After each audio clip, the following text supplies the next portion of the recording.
ये दोस्तों, आज परसेंटेज के आगे के क्वेश्चन करते हैं। मैंने आपको 40 क्वेश्चन करा दिए थे इसमें। आज करते हैं 41 से स्टार्ट। और टाइप हमारी तीसरी चल रही है ये। और मैंने जो क्वेश्चन का मैंने पीडीएफ बना रखी है वो नीचे डिस्क्रिप्शन से डाउनलोड कर लेना। और इसमें मैं आपके सारे प्रीवियस ईयर के क्वेश्चन करा रहा हूँ। क्वेश्चन नंबर 41 क्या कह रहा है? The monthly salaries of A and be together amount of 40,000 rupees. जो ए और बी दो बंदे हैं, इनकी जो सैलरी का सम है वो दे रखा है इन्होंने 40,000 रुपये। ए स्पेंड्स 85% ऑफ हिज सैलरी। जो ए है वो 85% खर्च करता है अपनी सैलरी का।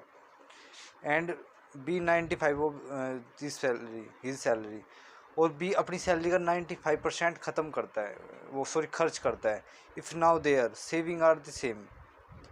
लेकिन ये कह रहा है कि जो उन दोनों की बचत है ना वो दोनों की सेम है। Then salary in the rupees of A. तो अब ए की सैलरी पूछ रहा है इस क्वेश्चन में। ये कह रहा है कि दो बंदे हैं, उनकी सैलरी है, उनकी दोनों की सैलरी का जो सम दे रखा है वो दे रखा है 40,000 रुपये। लेकिन ये बोल रहा है आगे क्वेश्चन में कि ए अपनी सैलरी का 85% खर्च करता है और बी अपनी सैलरी का 95% खर्च करता है, और जो उनकी बचत है वो बराबर है। तो पहले तो जो डाटा दे रखा है वो लिख देता हूँ मैं। क्वेश्चन में कह रहा है ए प्लस बी बराबर है किसके? 40,000 के। क्योंकि ए प्लस बी का जो सम है वो 40,000 रुपये दे रखा है इनकी सैलरी का।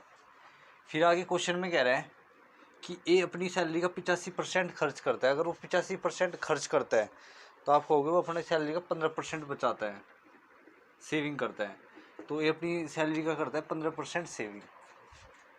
फिर बोल रहा है आगे क्वेश्चन में कि बी है ना अपनी सैलरी का 95% खर्च करता है। अगर वो 95% खर्च करता है तो बचाता है कितना होगा?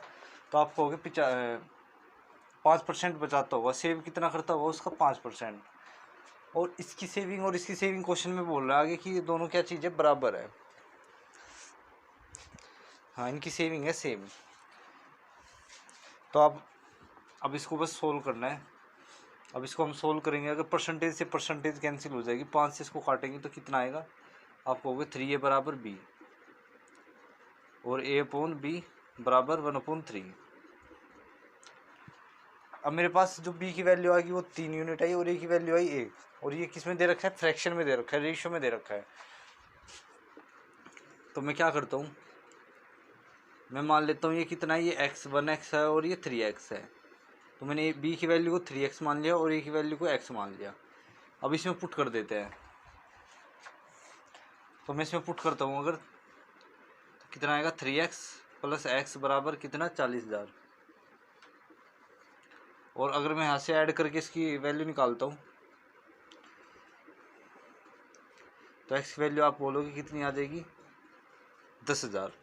x की वैल्यू आएगी यहाँ पे कितनी? 10,000। ठीक है जी। अब क्वेश्चन में बोल रहा है कि ए की सैलरी बताओ। तो ए की सैलरी कितनी है? ए और प्लस बी की सैलरी का सम तो 40,000 है। और जो ए है, ए की सैलरी को मैंने क्या मान रखा है? एक्स मान रखा है। तो एक्स की वैल्यू पूछ रहा है हमसे। तो एक्स की वैल्यू कितनी है? 10,000। और ये किसके बराबर है? ए के बराबर है। और ये क्वेश्चन में पूछा हुआ है इसने। तो इसका आंसर क्या आ जाएगा? 10,000 रुपये।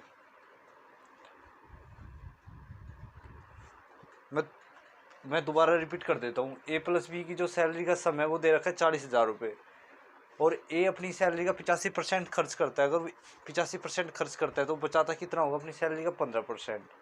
ऐसे ही बी अपनी सैलरी का 5% खर्च कर देता है, स्पेंड कर देता है, तो बचाता है कितना होगा? 5%। 95% खर्च कर देता है तो 5% बचाता है। तो अब ये कह रहा है कि इन दोनों की सेविंग क्या है? सेम है, बराबर है। तो बराबर है तो मैंने इक्वल रख दिया। अब इसको मैंने सोल्व करा, यहाँ से ए और बी का रेशियो लिया है। ए बी का रेशियो लाया, इसमें पुट कर दिया, तो ए की वैल्यू निकाल दी जो उसने पूछा हुआ था आगे।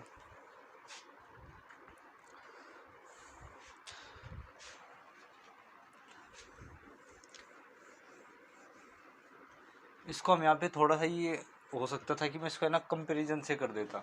कंपेरिजन से क्या, इतनी भी करने की जरूरत थी नहीं, क्योंकि मुझे ए की वैल्यू चाहिए थी। तो मैं बी की वैल्यू यहाँ पे पुट कर सकता था। ए और बी की वैल्यू क्या है? 3 है बराबर 40,000। तो मैं डायरेक्ट भी निकाल सकता था यहाँ पे, वैसे थोड़ा सा समझाने के लिए कर दिया मैंने। कितना आ जाएगा? 4a बराबर 40,000। तो आपको हो गया की वैल्यू कितनी आ जाएगी 10,000 रुपये। तो मैं इसको यहाँ पे ऐसे भी सोल्व कर सकता था।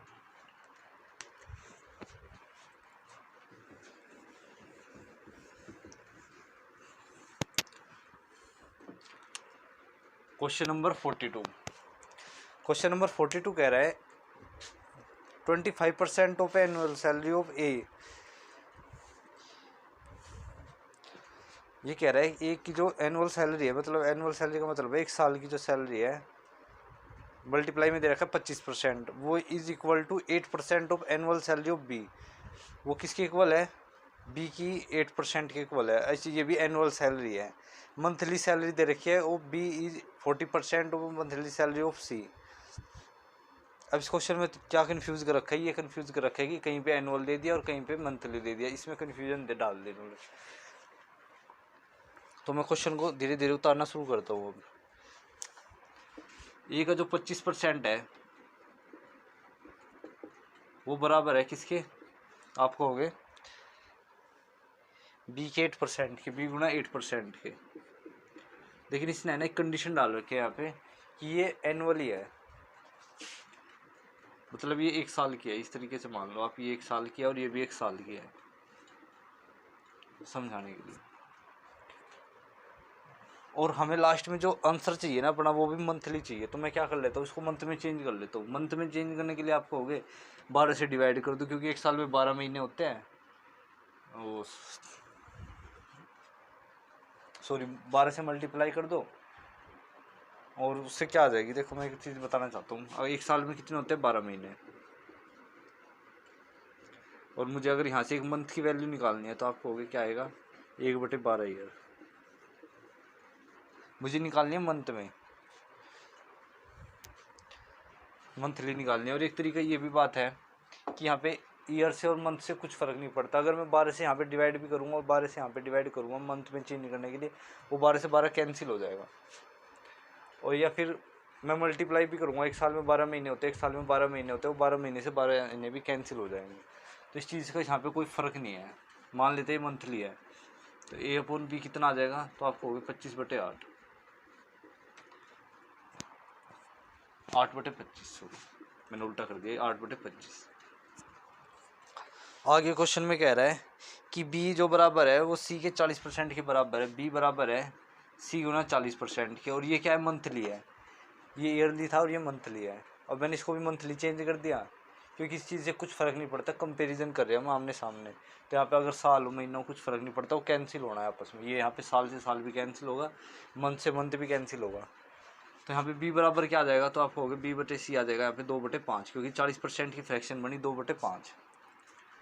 आगे क्वेश्चन में बोल रहा है कि जो सी की सैलरी है ना एनुअली, वो दे रखी है 6 लाख रुपए। क्योंकि क्वेश्चन में सी की सैलरी दे रखी है और एक ही पूछ रखी है, तो बी का तो कोई मतलब है नहीं। तो मैं एक काम करता हूँ, यहाँ पे लिख देता हूँ 1 गुणा बी गुणा में B/C।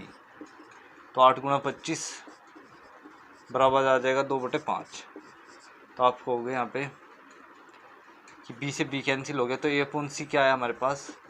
125। ठीक है। अब क्वेश्चन में कह रहा है कि जो सी की सैलरी है ना, वो 1 साल की दे रखी है। कितनी है हमको?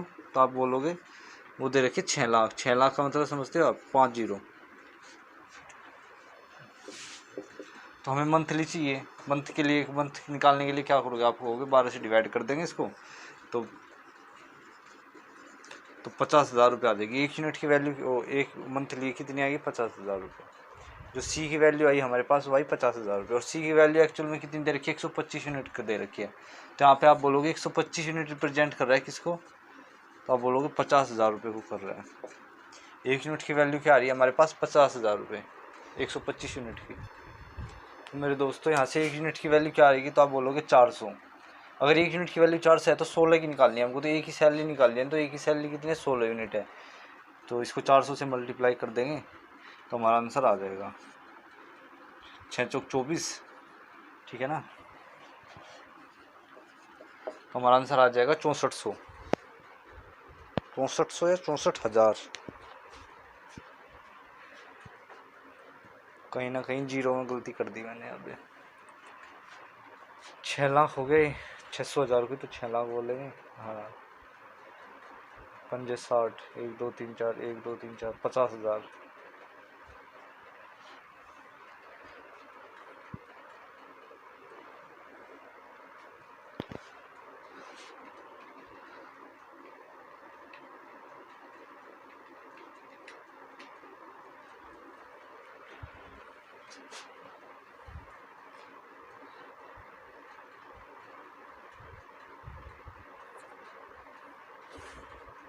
छः lakh monthly salary,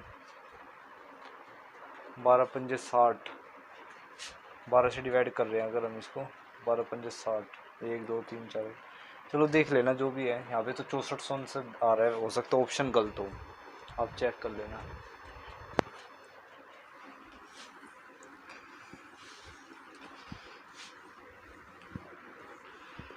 question number 43, 2 number are less than a third number by 30% and 37 respectively. How much percent is the second number less than the first number? ये कह रहा है कि दो नंबर है जो कम है कितने, तीसरे से कम कितने 30% पहला कम है और दूसरा नंबर परसेंट है 37% कम। तो मान लेते हैं एक पहला नंबर है, एक दूसरा नंबर है और एक तीसरा नंबर है। मैं तीसरे नंबर को क्या मान लेता हूँ, 100 मान लेता हूँ। तो पहला नंबर कितना कम है, 30% कम है। 100 का 30% होता है 30, तो कितना है वो 70 है। 30% कम होगा 100 में से तो 70 बचेगा। अब 100 में से दूसरा नंबर 37% कम है, तो है कितना, तो आप बोलोगे 67%। वो 67 है अपने आप में, 63 सॉरी, ठीक है ना। तो अपने आप में पहला नंबर 70 है, दूसरा नंबर 63 है और तीसरे को मैंने 100 मान लिया। अब कह रहा है कि पहला नंबर दूसरा नंबर पहले नंबर से how much percent is the second number less than the first. Second number पहले नंबर से कितना कम है, तो आप बोलोगे पहले से जो दूसरा नंबर कम है ना वो कम है 7। तो 7 की कमी हुई किस पे, वो 7 की कमी आई किस पे, तो आप बोलोगे 70 पे। मतलब 7 का डिक्रीज हुआ किस पे, 70 पे। तो 100 पे कितना, परसेंटेज के लिए 100 पे कितना कैंसिल कर रहे होंगे, तो आप बोलोगे कितना आएगा, 10%। 10% का डिक्रीज आएगा और ये इस क्वेश्चन में पूछा हुआ है।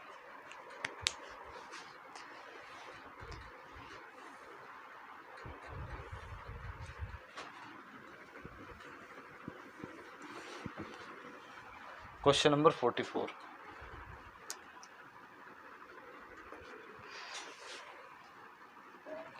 क्वेश्चन नंबर 44 कह रहा है a man spend 75% of his income increase by 20%।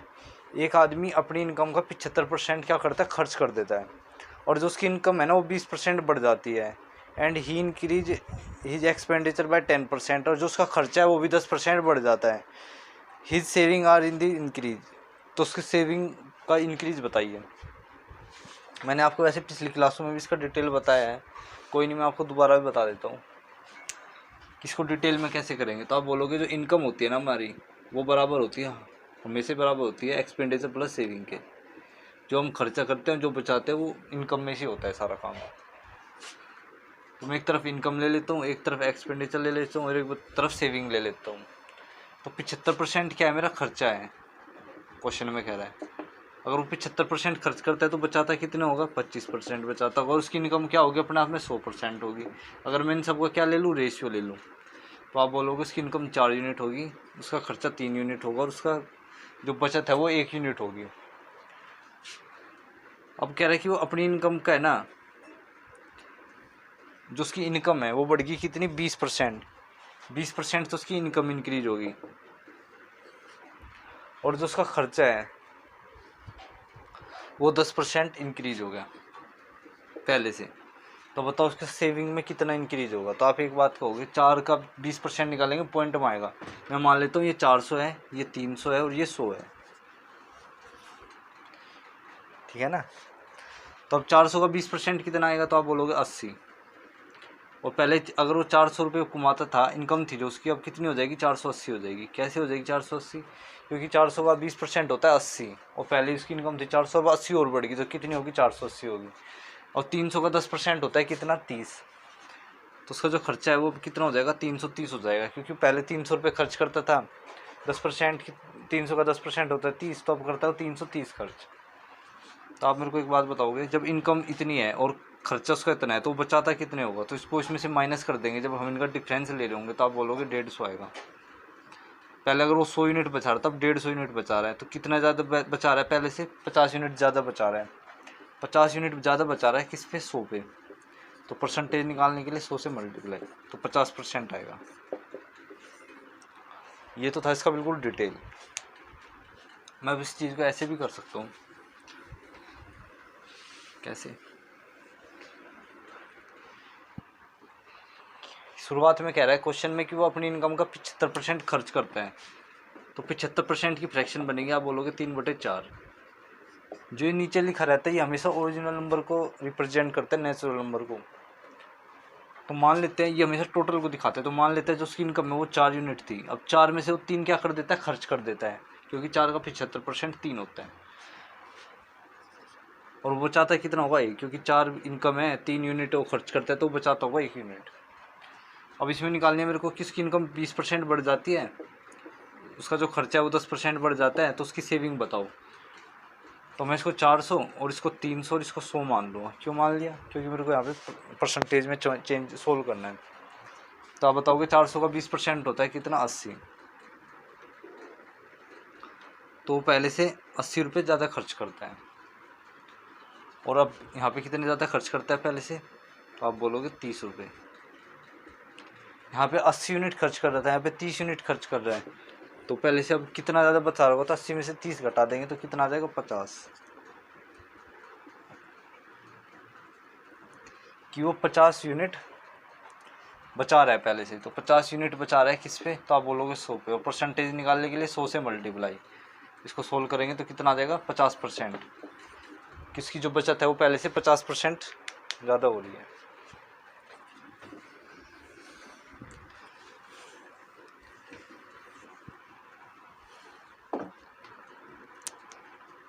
Question number 45, Ram Babu donated 3% on his, Ram Babu है नाम है, वो डोनेट कर देता है 3% of his income at to a charity. Ram Babu अपनी जो इनकम है उसका दान कर देता है 3%, and deposit 12% of the rest in the bank, जो बचे हुए का 12% है उसको बैंक में जमा करा देता है। If now he has 12,804 rupees, उसके पास इतने रुपीज़ है बचे हुए अभी, देन इज इनकम वो। देखो मैं इसको इतने तरीके से बता सकता हूँ, 3-4 मेथड है इसको करने के। पहला मेथड बताता हूँ आसान सा। मान लेते हैं इसकी जो इनकम है, इनकम की बात हो रही है ना, तो उसकी इनकम को मैं मान लेता हूँ एक्स है।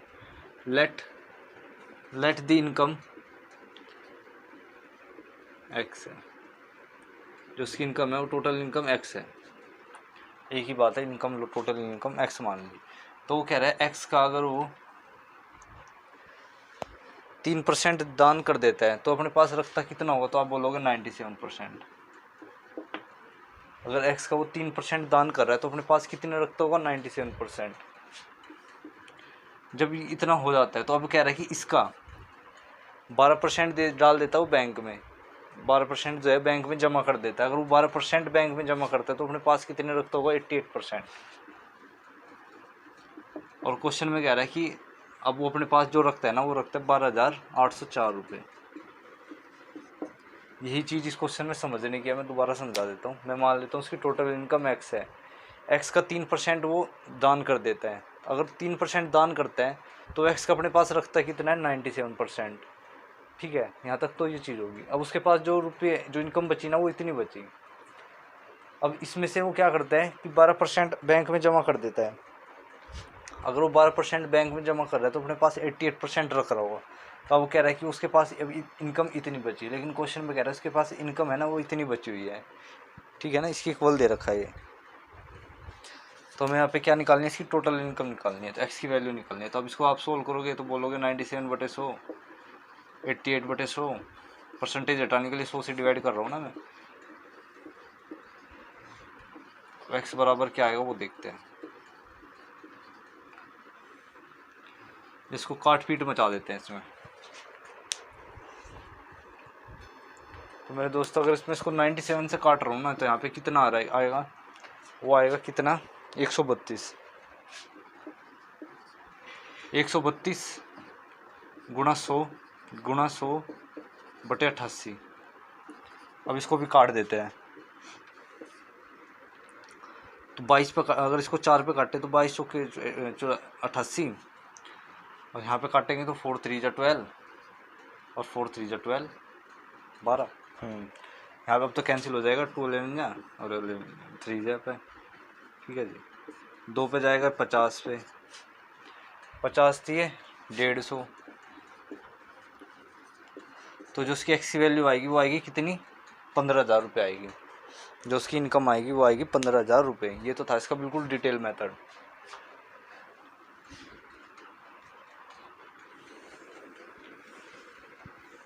एक तरीका ये भी है कि इसको हम 100 मान के कर लें। एक तरीका ये है इस क्वेश्चन को करने का कि हम इसको 100 मान के कर लेते हैं। मान लेते हैं उसके पास जो इनकम है, उसकी जो सैलरी है या इनकम है वो है 100 यूनिट।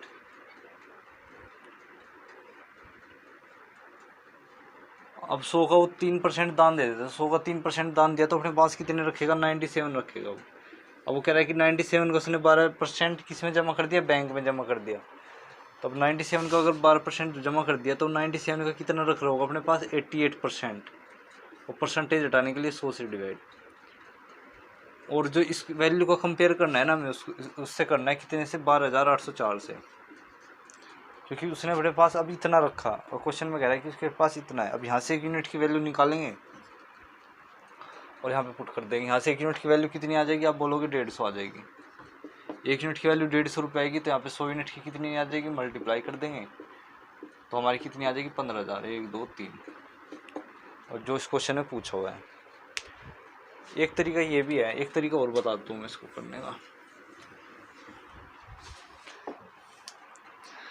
कि 3% की फ्रैक्शन होती है क्या, तो आप बोलोगे 3/100, ठीक है। और 12% की फ्रैक्शन पूछूंगा तो आप बोलोगे 12/100। मान लेते हैं, वैसे कट पिट के कुछ और भी आ जाएगा। अगर उसकी इनकम पहले 100 यूनिट थी, या उसके पास जो सैलरी थी 100 यूनिट थी, और 100 का 3% दे देता है क्या, दान, तो अपने पास कितना रखता होगा, तो आप बोलोगे 97। 100 का वो 3% दान दे देता है, अपने पास 97 रखता होगा सैलरी। फिर आगे कह रहा है कि अगर वो अपनी सैलरी का 100 यूनिट, उसकी अगर टोटल सैलरी यहाँ पे 100 यूनिट है, तो 100 का 12% होता है 12, तो 100 में से वो 12% क्या कर देता है, दान, तो अपने पास क्या रखता होगा, 88। तो यहाँ पे इसकी मल्टीप्लाई कर देते हैं, 1 2 3 4 10,000। अब इसकी मल्टीप्लाई जो यहाँ पे करेंगे, दो बाद में उसके पास पैसे जो इनकम बची वो यूनिट में इतनी बची, लेकिन क्वेश्चन में कह रहा है कि उसके पास इतने यूनिट नहीं, उसके पास कितने यूनिट है, तो आप बोलोगे 12,804 है, उसके पास है 12,804।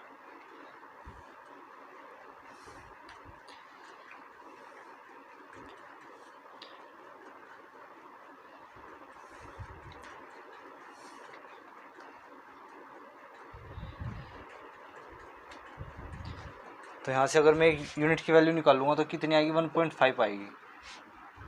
और यहाँ पे पुट कर देंगे 1.5 की मल्टीप्लाई करेंगे तो आप बोलोगे वही आ जाएगी, 1 2 3 15,000 रुपये बस। एक ये भी मेथड है, लेकिन ये वाला मेथड मैंने जानबूझ के नहीं कराया। क्वेश्चनों में पीछे भी आए हैं ऐसे क्वेश्चन, बता दिया बस, क्योंकि ये मेथड उसमें यूज़ करते हैं हम कंपाउंड इंटरेस्ट वगैरह में, और वहीं पे ठीक ठाक समझ आ पाता है। क्वेश्चन नंबर 46 अगली क्लास में करेंगे।